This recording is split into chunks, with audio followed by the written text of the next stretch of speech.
Hello and welcome back to the season 4 finale episode of the X-Files Revisited, where we look at the top 5 and the bottom 5 of season 4. Brian, what's your thoughts on the season overall? Well, obviously, this is, it's far from being the first time that I've watched it. Yeah. But I think it fared even better than I was thinking. I think this is the season where actually the mythology stuff was a bit hit and miss for me. You had some standouts, but you also had some that really weren't. Yeah. Whereas previously, the mythology stuff has always been pretty consistent with regards to being my favourites. Mhm. But the standalones, by and large, were actually, there was a lot of top tier stuff in here. So yeah, I like going into this. I always would have said season 3 was my favourite season, and I think Mhm. I did say that when we covered season 3. But having watched this now, having gone through it the way we do, Yeah. it's a close call. Um, you know, Yeah. if pressed on it, I could very well go with season 4 as being my favourite, certainly up till this point. But what about I've you? got to say, yeah, the season, I would say, when I sat down to do my top 5s and my bottom 5s, I had a struggle to do the top 5. You know, when you have got, I think there must have been about 8 or 9 episodes I had that were all vying for a place. That's a good Mm. sign. You know, eh, I never had that standout episode that was like, that's number one. That's got to be there. The bottom ones were kind of, they were set in stone almost. At least the bottom 4 were for me. The fifth place one was a choice of like maybe 3 or 4. But what I found was when the season was good, it was great. When it was poor, it could be really awful. And there was some episodes just kind of almost treaded the water. But I think overall it was a pretty positive season. Looking back, all the Mm. episodes, there's a lot of fond ones there that I would love to go back and check out. And I don't know about you, but when I do my list, although we've scored them all, and I know this drives you a little bit mental, I throw the scores out the window and I look at it and go, what's the episode I would put on first? What's the one I would go to next? Like, what do I want to revisit? So that's how I do my list. So even though I've scored an episode of 5, there could be an episode that's 4.5 that's on this list and over it. Yeah, I do. I get very precious about the scores. I'm very specific for them, and Mm. I am an hour over them for so long that I like them to be set in stone. Irresistible. Here's looking at you. So yeah. So I put the question out to our audience through our YouTube page, through the Mm. community section, but also on the Addicted to the X-Files Facebook group. And I asked for everybody's top 5s and bottom 5s.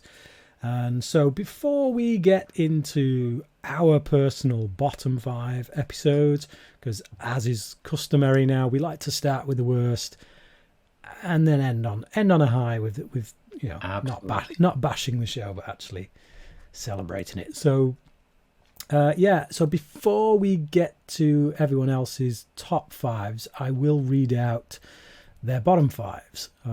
So I'm going to go to our YouTube peeps first. And first up, we've got the Midnight Woodsman. That's the name he goes by on YouTube. I don't actually know who that is in real life. But he a regular commentator. Yes, on our Commentator. channel. So I really appreciate that.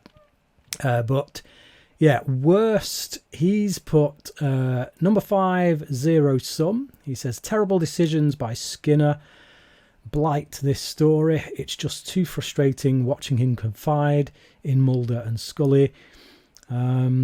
Not confide, I should say. Too frustrating him watching him not confide in Mulder and Scully. Number 4, he's put Demons. Just didn't grab me. Feels like late season filler. Mm. Number 3, Leonard Betts. Leonard Betts. Wow. Whoa. He's Okay. lost his head. Oh, Right. man. So, yeah, Leonard Betts, he says, the monster is just too out there, even for the X-Files. Really? Man alive. Well, if you think that choice is wacky, wait until you see his number 2. Number 2, Memento Mori. Wow. Just very tedious to me and very forgettable. Okay. And then finally, his worst, apparently, of the season is number 1, absolute dog turd. He says, these have got to be jokes. I've just seen something that's on his best, but we'll get there when we get there. Yeah. So his number 1 worst episode of the season is Never Again, which he says has a tame villain and just not believable Scully would have a romance with this guy. Wow. That's interesting. See, I like getting other people's opinions. just to see it. It was a cross section, I suppose, of the fans. They are personal lists, Brian, aren't they? You know? Oh yes, absolutely. It's just that some are more wrong than others. So Bastion, who again through our YouTube channel, so his bottom 5, I should say, his 5 worst episodes are number 5, Synchrony, number 4, Telico, number 3, Sanguinarium, which I know is quite a favourite of yours, I would imagine. Number 2, he put Kaddish, and number 1, sorry. Start again. Let's go through this. Let's go. Start from the top. Number 5, go. Number 5, Synchrony. Number Right. 4, yeah. Mm-hmm. Number 4, Telico. Right. Which certainly deserves to be on the bottom 5. Number 3, Sanguinarium. Yeah. See, I could understand that. Yeah. Number 2, Kaddish. Right. And Okay. Go. Number 1, the absolute worst, according to Bastion, is The Field Where I Died, which I can't understand that one. His comments... Yep. So his comments were, I don't know exactly what it is about The Field Where I Died that makes it my least favourite, but it has never sat quite right with me. I don't think it is any one thing, but just a building up of small niggles that bother me. These include Mulder's hypnotic regression, which goes on way too long, and the same name syndrome that the X-Files suffers from in general. Whenever Mulder refers to being married to Melissa in a past life, I constantly get confused and think he's talking about Scully's sister. Okay, right. So that was our YouTube friends. And over on the Addicted to the X-Files Facebook group, we've got, first up, Scott Dobson. His least favourite 5 are at number 5, El Mundo Gira, another interesting concept that didn't live up to its potential. That was obviously, going into this, was always going to be my least favourite until I actually rewatched it again and realised I was smoking crack or something. But at number 4, Sanguinarium. An interesting concept, but needed more backstory instead of numerous deaths taking up so much space. After 2 deaths, I think the facility would have been shut down. I have to agree with him on that one. Yeah. So, as much as I am entertained by those deaths and whatnot, I do think that facility stays open way too long. Number 3, Kaddish. Somewhat boring, with Mulder and Scully's investigation taking a back seat in the episode. Number 2, The Field Where I Died. The lead guest actress may not have been the best choice to sell this story. Totally agree. And number 1, his absolute worst, Telico. A concept that feels rushed and not well fleshed out. Next up, we've got Robin Remick. And she says, in no particular order, bottom 5, Field Where I Died, Musings of a Cigarette Smoking Man. Okay. Zero Sum, Unrequited and Kaddish. She says, for the less liked episodes, it's been a while since I've watched a few, so I can only say I must have found them boring. Season 4 is weird to me, laugh out loud. It has a few of my favourite episodes across the first 7 seasons, but contains the most meh episodes, in my opinion. So for me, I'd say it's maybe the most inconsistent season. Also, it was very hard for me to not put Memento Mori in the favours list, but we'll get that to later. So, okay, next up, we've got Amber Michelle Johnson, her top 5, no comments. She just puts number 5, Toliko, number 4, Kaddish, number 3, Musings of a Cigarette Smoking Man. No love for CSM there, eh? Number 2, El Mundo Gira, and number 1, Never Again. Wow. Then April Maori, her bottom 5. Number 5, Sanguinarium. Number 4, Kaddish. Number 3, El Mundo Gira. Number 2, The Field Where I Died, which she says boring storyline and horrible actress for the main role. And at number 1, Never Again. Not a lot of people seeming to like Never Again.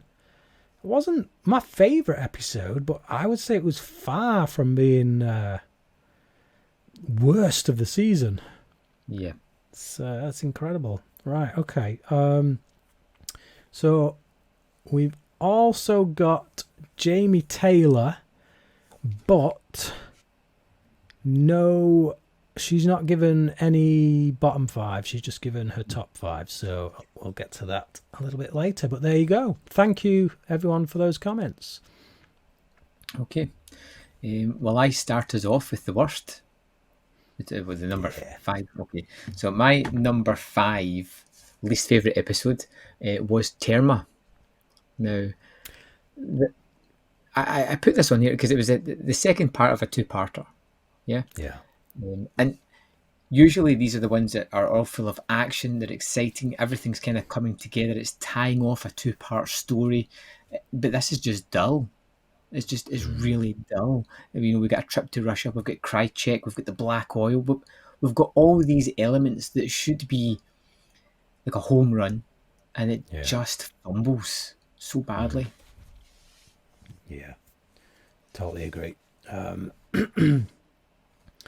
So my number 5 of my worst is Unrequited, and this is one of them episodes a little bit like Terma in the sense that it's there's not enough to cover the episode. They've stretched it out, and they do that thing where they show you a scene that we've already seen, and they're going to show it you again at the end, and it's just like, okay, and it's really long. It's like a really long intro, so you just think, you know what, you could have lost that, started with the other thing, the other scene that comes after the opening credits, and let that be your teaser, and then stick a little bit more character stuff in there. So it's not an episode without merit. I think it's a good story. They just fumble it by making silly choices. But yeah, Unrequited for me. Unrequited is quite unremarkable because of those choices that they've made. Yeah, completely agree. In fact, I agree so much that I made it my number 4, Unrequited. Do you know what? It's exciting elements, but they choose the wrong avenue to tackle this story with, and ultimately it becomes just dull and uninteresting. From that great opening, and the idea of the killer, it just becomes banal and kind of tedious and boring. It doesn't offer anything new, and like you said, that repetition of the first sequence seems to go on twice as long as it did when it started the episode. It's just like, why? Yeah, totally agree. So my number 4 is Herrenvolk. So this is the season opener, again, second part of a 2-part story. And this is one of the problems with season 4, as I say, is the mythology stuff. It's starting to get a little wound too tight, starting to crumble in parts, and not really be as focused as it once was. If you think about the heights of like Piper Maru and Apocrypha, which was just so well orchestrated, it kind of fizzles out. You come back after, like back in the day, you would have come back after spending like months away, and you're waiting for this cliffhanger to be resolved, and it's just a little bit like, there. It's just okay. That's it. That's all you got for us. And I don't usually have a mythology episode in my bottom 5. I'm not sure I have had a bottom. I don't think I have had a mythology episode in my bottom 5. Possibly Red Museum, but that's one of those mythology episodes where if you take it out, no one would notice. It's kind of like half mythology, half monster of the week type thing. So, but yeah, in general, they don't go in my bottom 5 because I do like them a lot. It's where I'm usually most invested, but here it was just like, okay. Okay, my number 3 is Kaddish. Okay. Again, it's just boring. It's really dull. It's so dull. As it starts off with the murder of a Jewish man, we get the idea of the golem coming back for vengeance. We've got the racist printer that suddenly just turned everything up to like crazy, like almost immediately. It just and the super dull finale, which was just it's a genuine myth. It's a great myth. There could have been a wonderful episode taken from this, but they focus on the wrong aspects of the religion and the persecution of the religion, and then this lovesick wife who didn't get to marry her husband. It just everything becomes down to like just boring, really boring, and that's like for me, it's a cardinal sin within an X-Files episode. Yeah, although it did have an amazing scene in which Mulder gets knocked down by and loses his gun, and Scully's like there to save the day. So that's it. Gets one brownie point for that scene. So my number 3 is your number 5. It's Terma. Again, it's 30 minutes worth of episode stretched out to 42 minutes, and you feel it big time. There's stuff in it that kind of goes unexplained, or certainly not explained enough, which makes you go, well, you had plenty more screen time there that you could have worked something in that to explain that stuff instead of showing us these flipping scenes we've already seen. So again, just makes no sense. Why leave us confused about certain things that should have been covered for the sake of showing us stuff we've already seen? It wasn't a good mythology episode. I didn't quite understand motivations sometimes of characters, what they were doing. So my number 2 was the field that I died. That's my number 2 as well. The field where I died. Just See, when it opens in with one of the worst openings in any X-Files episode. It's like Mulder standing, reading, or it's just reading poetry. And then they finish with that as well, just to go like, you remember that boring bit at the start that was deeply uninteresting? Well, here's more of it, folks. I know one of the commentators said that the female performance wasn't great. I thought her performance was really good, but the whole cult aspect of it, and it just the idea of past lives, which has never been touched on before or again after this, it just wasn't interesting. It added nothing. No, it's my number 2 as well, and everything you just said, except I found it hard to watch. It's not that her performance is bad. I just find it annoying. There's something about it that grates on my nerves. It's like I can see the strings. I can see the acting. Like, if this was a higher class of actor, I would be so immersed. Like, you think Edward Norton in Primal Fear? In Primal Fear, or James McAvoy in Split. When they switch personality, you believe it. You don't feel like you're watching an actor play these different personalities. You just feel, no, they've they've suddenly started playing a different character. They are a different character. It's just that they're in the same body, and to me, she just don't quite carry it off. Yeah, but beyond that, they're just other than that opening sequence, there is a decent setup that comes after the opening title sequence that builds a bit of intrigue. But the moment we start getting into past live stuff and all that, it's just like, yeah, gone completely. Okay, my number one is no surprise to Teliko. Yeah, it's my number one as well.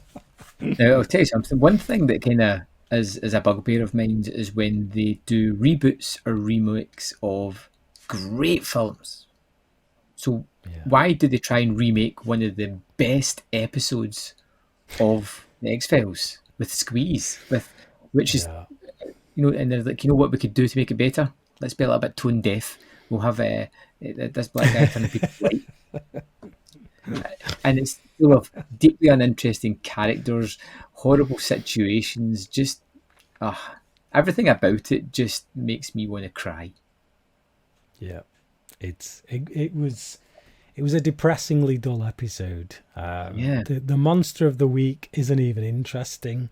It's really elaborate, like the stuff that he's got to do just to administer his.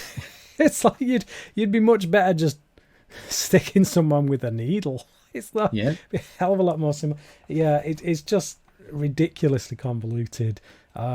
It's kind of racist in many ways, and it's just it doesn't do it for me at all. Like you say, every time I've watched this, and that isn't many times, I can assure you, I've just thought, why am I watching this and not Squeeze right now? Yes. So yeah, there you go. That's our bottom 5. Yeah, quite similar there, Brian. Yeah. Heron Volk was in with a shot of being my number 5, but Terma pushed it out.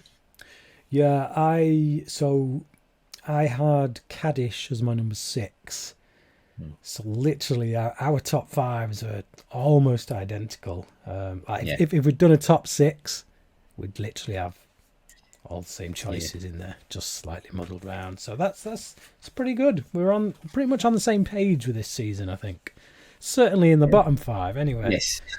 See what happens when we get to the top 5.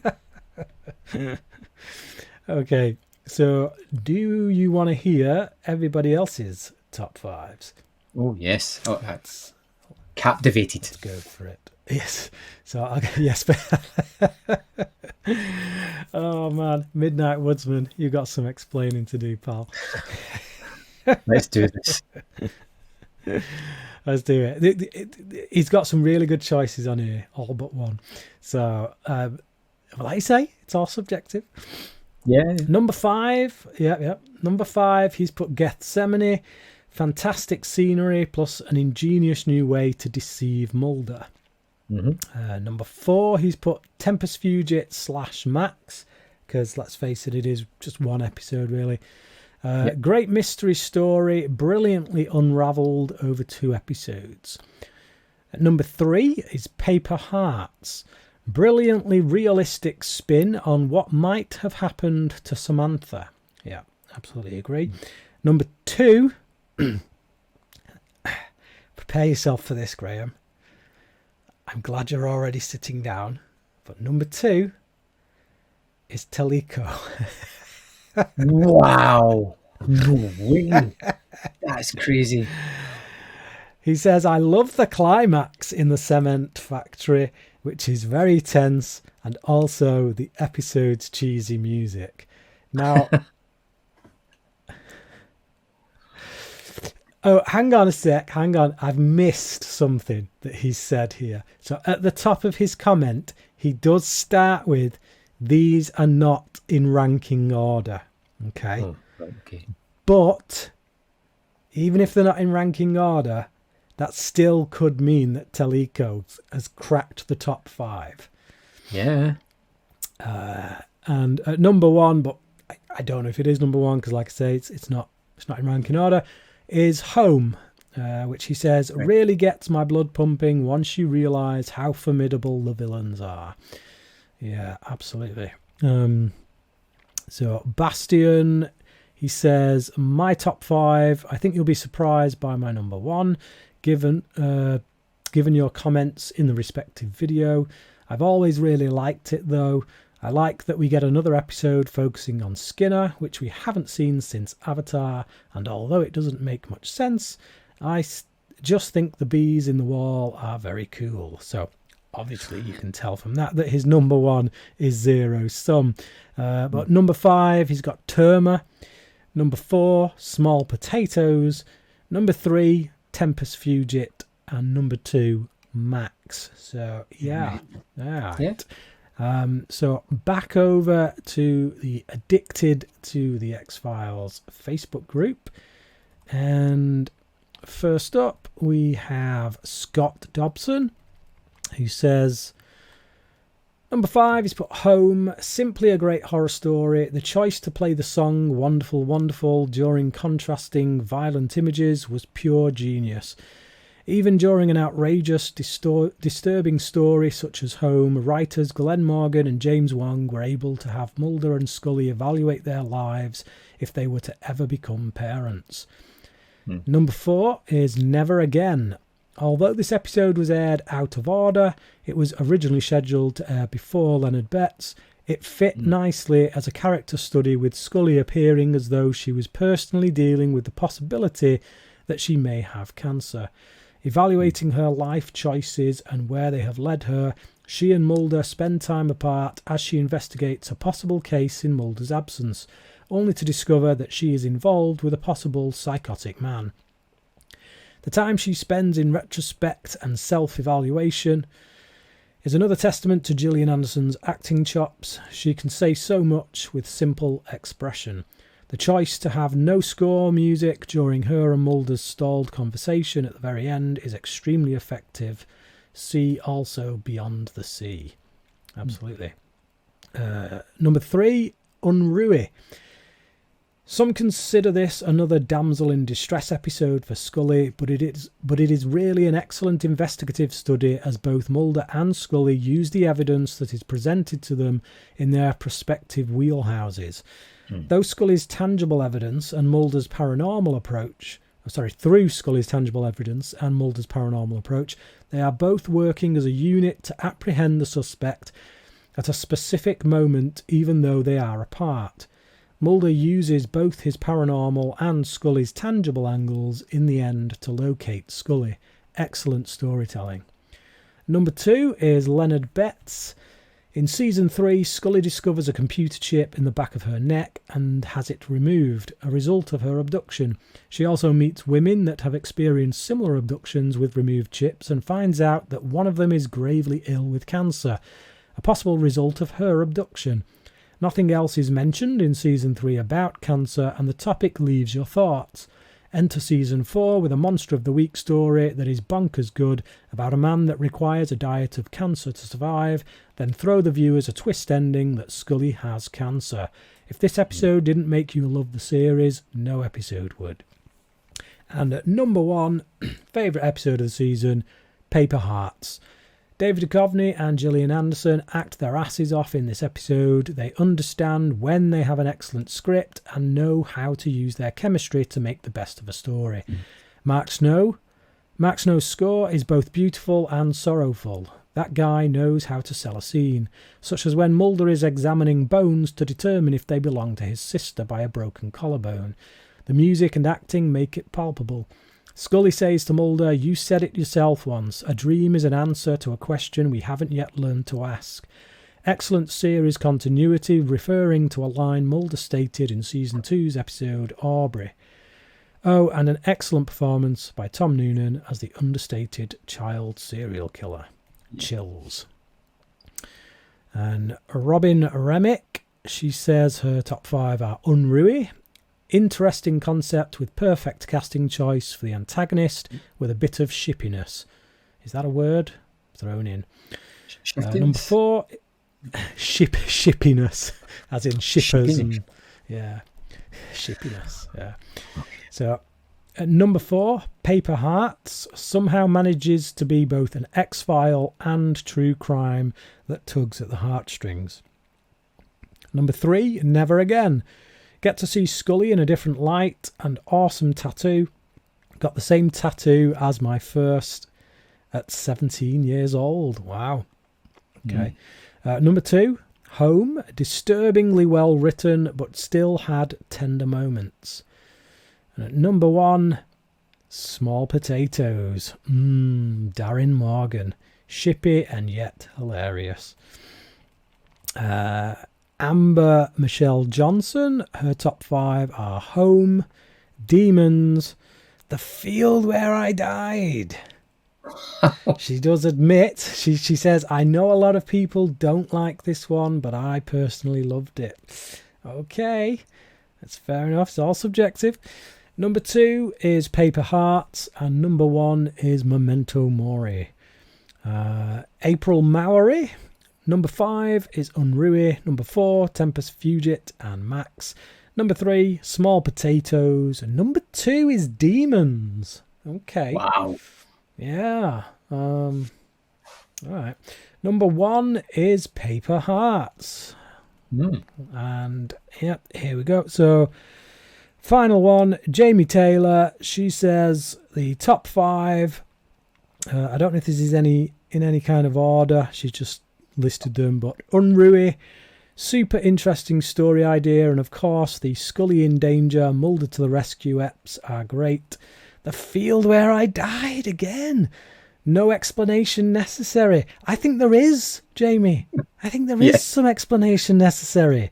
You can't just drop that in there and say no explanation necessary. There truly is. Paper Hearts, the delicious angst. See, Paper Hearts, I would say no explanation necessary. Leonard Betts, You Have Something I Need. And Memento Mori, again, no explanation necessary. With special shout out to the acting in the closing scene of Never Again. And if I could pick one more, I'd pick Home, because it's amazing. So there you go. That is everybody's top 5s that wrote in. Thank you to everyone who did write in, whether it was directly on our YouTube community page or on the Addicted to the X-Files Facebook group. Pleasure to have the interaction. Thank you. So now me and Graham are going to do our personal top 5s.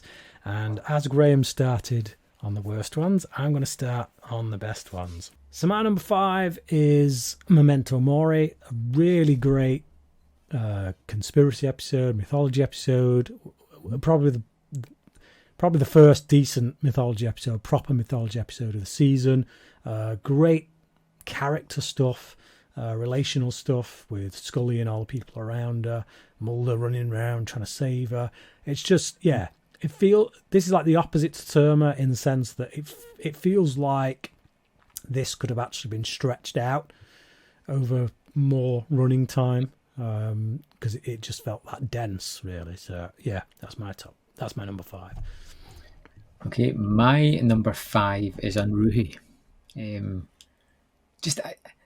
I like the procedural aspect to this, with Mulder tracking down the killer and having to use his smarts while being emotionally invested in this as well. The killer is great. The abduction sequences are pretty just spooky. That hairs in the back of your neck, especially the one where it's under the car and into the ankle type thing, and the idea of the Polaroids are such a wonderful conceit.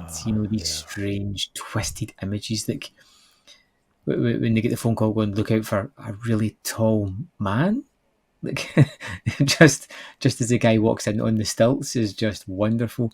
I think it's really effective, and although it wasn't a 5 out of 5 for me, it scraped onto my top 5 list because I just like the episode so much. Yeah, I totally get what you're saying. Like when we first went into season 4 at the start, I was positive Unruly was going to end up on my top 5. And it was when we reviewed it that there was like a tiny niggle. I can't even remember what it was at this point, but I think it's still going to be an episode that I will watch more than some of the ones that are on this list. Like, I will watch Unruly more than I watch Memento Mori. I think there's more entertainment value from it than there is from Memento Mori. It's not as dour. It's not as, but it's not as heavy emotionally, kind of thing. So it's bizarre. So I totally get where you're coming from with regards to there might be a 5-star rated episode that you've put lower than this, but I can kind of understand it totally. Unruly is actually my number 6, and I was toying with the idea of just fiddling my mark and just saying, actually no, I'm bumping it up to a 5, but we were quite clear on why we gave it the scores we did, so I feel confident that score is valid.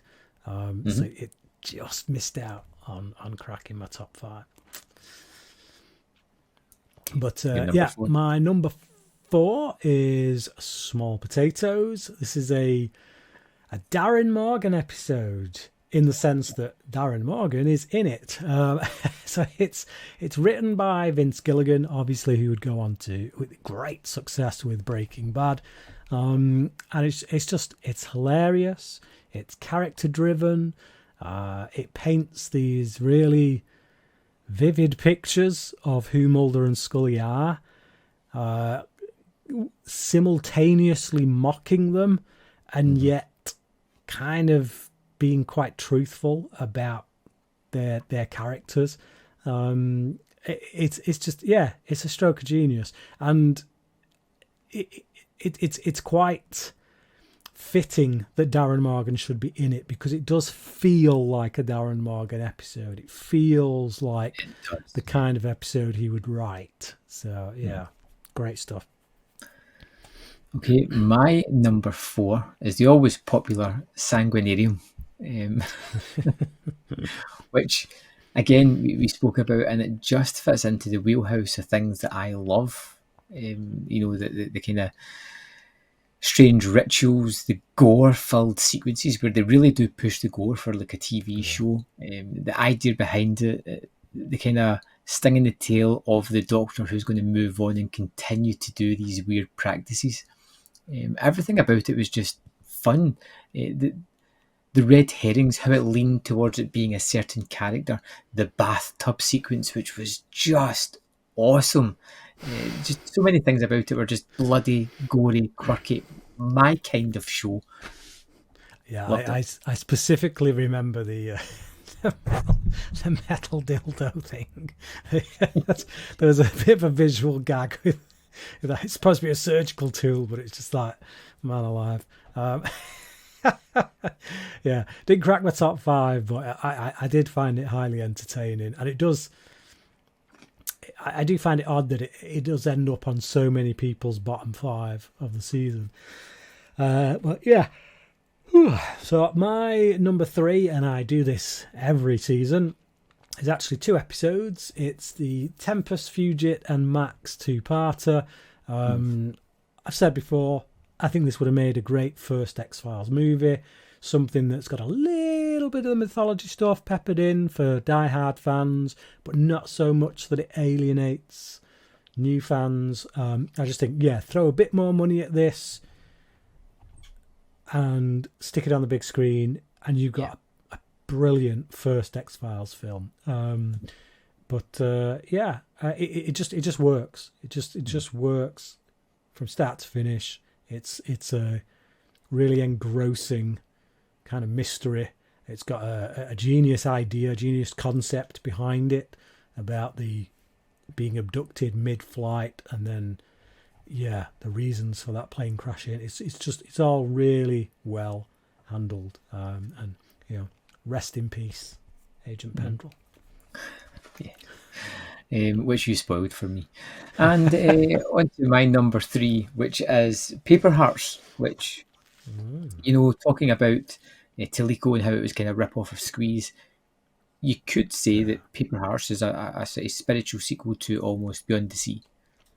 But it doesn't try to just copy it. It includes its own story elements, and it furthers the characters and the mythology of the X-Files. So it does pick some of the good parts from that.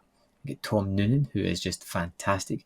We've got a great mystery, and the whole idea of, and I love this, the duplicity of a character. Is he telling the truth? Is he just reeling Mulder in to feel pertinent again? And it just feels as if there's a real emotional core to this one as well. When I love the relationship between Mulder and Scully, and how they know what they're dealing with here. Terrific episode. Yeah, absolutely. So my number 2, I've got a feeling, call me crazy, but I've got a feeling this is going to be your number 1. I feel like I know you enough now to judge what's going to be number 1, but I could be wrong. I'm not sure what my number 1's going to be, Brian.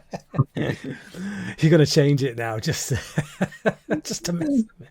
But, so my number 2 is Home. It's a bleak, dark Texas Chainsaw Massacre kind of thing that I would personally say is better, way better than any Texas Chainsaw Massacre movie. It's got more character development. I feel like it's got more to say, quite frankly, despite what all the TCM diehards protest towards me about. I just think it's brilliantly character driven. It's got one of the ickiest kind of monster of the week type, pulling Mrs. Peacock out from under the bed. Just really stuck with me. But there's so much in this where you look at it, even now, you watch it and you think, I can understand why this was banned from television for so many years. You know, we open up with the death of a baby. Not just the death of a baby, the murder of a baby being buried alive. And it's just like, if that's how you can start an episode, and yet the episode is really great, then you know they're doing something particularly special. It's absolutely fantastic. And as the member of Addicted to the X-Files said so brilliantly before, just that twinning up of the the juxtaposition of the horrible images with that real upbeat 50s tune is stroke of genius. Absolutely brilliant. My number 2 is Small Potatoes. It's like, let's take a story about 5 women in a small town who were all raped and had mutant children. But let's make it a comedy. And let's make it funny. It's just, Okay. So you get Darren Morgan, who is, I think, a fantastic comedic actor. I said it in the review. His expressions and reactions to things were so comical, like a cartoon character. It was just funny to see him, and to see his skewed perspective of Mulder when he takes on that guise is just hilarious. This one for me is just a fun, feel good episode. It gives me an insight into the characters. It gives me a fun antagonist, although I don't feel like he's ever really the bad guy. Although what he's done is abhorrent, but at the same time, you just think just a lovable loser almost. It's one of those ones that when I think about it, I get an instant smile thinking about how fun it is. So Small Potatoes, my number 2. Excellent. And my number 1 is Paper Hearts. Now, as you quite rightly pointed out, this does feel like a spiritual sequel to Beyond the Sea, which was my favourite episode of season 1. All I can do is echo everything you said. It's just, in the way that Teleco is a really bad example of ripping off a great episode, this is a really good one because it is its own thing. It's very character specific. Now, Beyond the Sea was very character specific to Scully. This one is very character specific to Mulder, and it raises a lot of ideas and questions that call into question Samantha's abduction and put a new spin on it that could actually further down the line come to have some kind of a bit more relevance. So it's just it's brilliantly acted. The guest star of the week, when you get a guest star like Tom Noonan and they use him as well as they use him here. It's Yeah. just, I love it. It's absolute 5-star episode. It's definitely my favourite of the season. I pretty much knew that going in, and I was very happy to have those thoughts confirmed by watching it again this time around. So. Okay, well, as you guessed, my number one is Home, and pretty much a lot of the reasons that you said. But I'll say, like, the X-Files do touch on horror a fair bit throughout their episodes, but nothing has been as horrifying as this one. From the opening rain-soaked shots of the baby being buried, right the way through to the attack in the sheriff's house, to the siege on their house when it's got all the booby traps, to the mother and son escaping at the end. It has all these. I mean, there's no doubt at all. This was the blueprint for Wrong Turn. Really, wasn't it? I mean, it is what it is. It's horrifying, but somehow it becomes larger than just an X-Files episode for me. This is something that inspired like a series of films. This is something that feels more cinematic. A lot of the shots, the top-down shot at the car at the end with the mother and son in them, and a lot of the attacks and the gore. But they're saying something as well about the community and their willingness to just turn a blind eye to everything that's going on. Don't talk about it. It's just our weird little secret. Terrific episode. But for the sake of holding on to that idea of what the idyllic America is kind of in people's minds. So it's like, it's almost like they ignore this evil because to look upon it would shatter the reality that they believe or want to exist in their minds. The visage of the nuclear family, and in the actual, like, the worst element of the nuclear family. Yeah, absolutely. So that obviously is our top fives. Now, what we like to do at the end of these wrap-up shows is give our averages. So I've gone through and I have worked out our averages for this season. Now, before I give those averages, I would like to revisit our previous season averages. So the X-Files revisited. Yeah, but before I give those, if I were to ask you right now, Graham, to rank the 4 seasons we've just watched, how do you think you would place them? I've got 2 answers for you, Brian. I've got one that is in my perception, and then looking at the scores for this season, where I think they actually land. So in my perception, I would say season 3, 4, 2, then 1. But in scores, I think it's going to be pretty much 4, 3, 2, 1. Okay. So season 1, I gave an average of 3.1 out of 5. You gave an average of 2.9 out of 5. Yeah. Season 2, I gave a 3.7 out of 5, so that was an increase. And you gave a 3.5 out of 5, which was a considerable increase as far as average scores go. Season 3, I gave a 3.8 out of 5. And you gave a 3.6 out of 5. So yes, once again, an improvement on season 2. Season 4, do you hazard, or would you attempt to have a guess as to what your average might be for this season? 3.7. It's actually 3.9. Wow.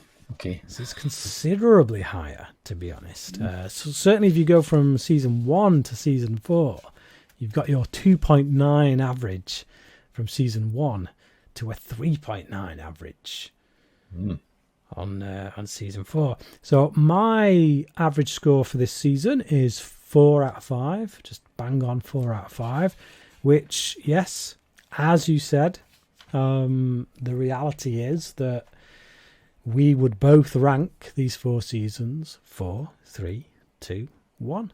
And like I think I said at the start of the show, I honestly would have expected season 3 to be at the top. Yeah. Okay, so here's a question for you, Brian. What can I expect in season 5?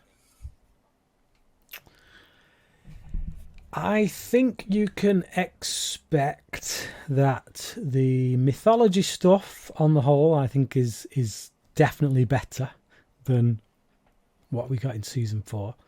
Okay, good. There is a few standalones that I can remember, but I don't know that we're going to top season 4. Oh, I don't know. It's tricky. So see, we're moving into territory now where I've not seen them quite as much right. as like season 1 to 4. I'd watched them so much. Season 5, I've definitely seen it quite a bit, but nowhere near as much. So yeah. I think there's going to be a few episodes here that I'm going to be quite happy to revisit. They're going to feel quite fresh to me. Some maybe not so much, but yeah. But my biggest takeaway from or answer to that question is I think the mythology definitely takes a bit of an upturn from what we got in season 4. Okay, excellent. I'm looking forward to continue. I'm interested to see how the season starts, especially after that finale, which I loved, and it was hard. I almost put that on my list, but just because the ending, because it was so good. But I'm looking forward to season 5, but it's going to be a while, Brian, because we are going to have a little break because it's summertime. We've got some family time coming, so we are looking to come back in August at some point with season 5. Refreshed, rejuvenated, and ready to go. I'm kind of looking forward to it. Yeah. So there won't be any episodes for a while, but don't worry, we are coming back, aren't we, Brian? Yes, we're definitely coming back. We're definitely coming back. We've started, and we will finish this endeavour. It's something we love. Yeah. So we'd like to say thanks for joining us for season 4. Thanks for sending your comments in. They were fantastic. A little wacky, some people, but fantastic nonetheless. We appreciate you listening to us on iTunes or whatever podcast you listen to us, or watching us on the YouTube channel, which is fantastic as well. We love reading your comments, so keep them going. Thumbs up or rate us would be fantastic as well. Share the podcast. Let other people discover our love for the X-Files Revisited. And we'll see you in season 5 in August. Thanks for joining us. Bye.